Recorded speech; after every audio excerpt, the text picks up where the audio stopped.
ant tėvulio dvarelio, trys vyšnelės stovėjo, tai dar pasėdėsim, gražiai pakalbėsim, su giminėlėm sau.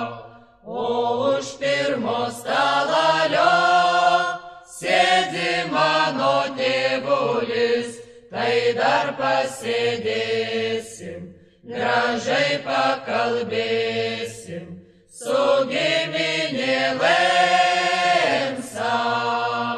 O už antro stalalio sėdi motulė sena, tai dar pasėdėsim, gražiai pakalbėsim, su giminėlėm sau. O už trečio stalalio sėdi mano broleliai, tai dar pasėdėsim, gražiai pakalbėsim, su giminėlėm